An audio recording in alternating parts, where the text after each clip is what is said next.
LA Noire isn't like most video games developed by Rockstar. You don't play the outlaw running wild, free to kill, steal, and cause destruction. You're a cop, a good cop at that, determined to restore order to the violent streets of 1940s Los Angeles. I've never played a game like LA Noire before. It's unique, it's special, and it's flawed.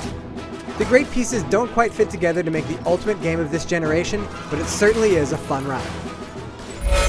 How does a vehicular manslaughter rap sound, Shelton? I hit him. I admit it. I just panicked, but it wasn't my fault. LA in 1947 is on the brink of change. Men who experienced the horrors of World War II are trying to find their place in this new world.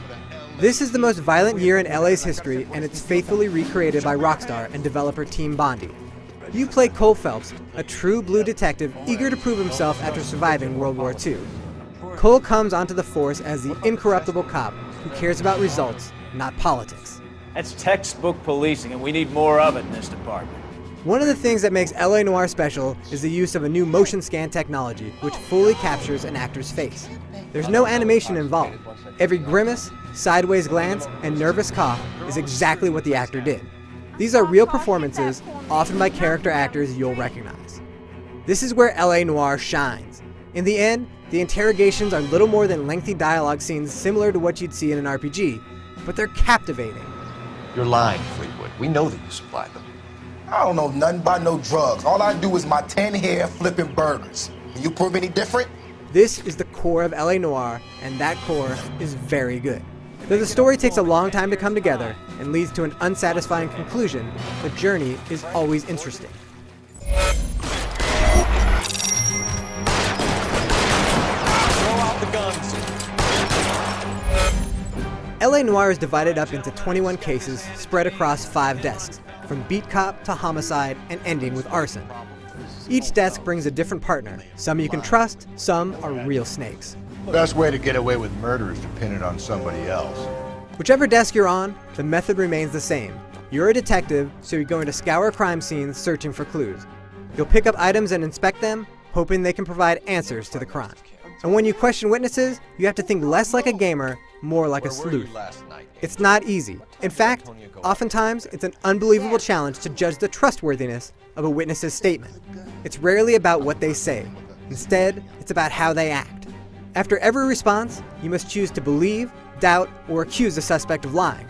Get it right, and you can open them up, get more clues. Get it wrong, and they offer less.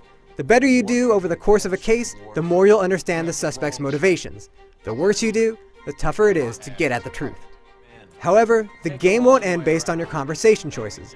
The bad guy only gets away if it's predetermined in the story.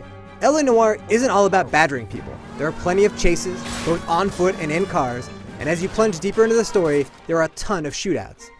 And hey, this is still an open world game.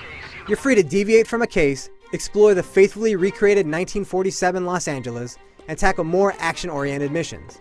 40 unassigned cases come in as calls on the radio. These aren't random, but single-scene missions where you'll stop a bank robbery, chase down a bat-wielding lunatic, or shadow a crook to his hideout. Steer him off the tar. That's it, Cole. You did it. LA Noire has issues, but it's also a bold and unique take on games as entertainment. The core gameplay mechanics work. No issues with driving, chasing perps around town, taking cover, shooting people, figuring out what to do next, or understanding how to interrogate a suspect. The various elements never come together all at the same time, but there's a lot of good things going on. No one's ever played a game like this before, and unless there's a sequel, I doubt anyone will again for some time. Credit Rockstar for taking a huge risk, for succeeding in many areas, and for offering something fresh and different.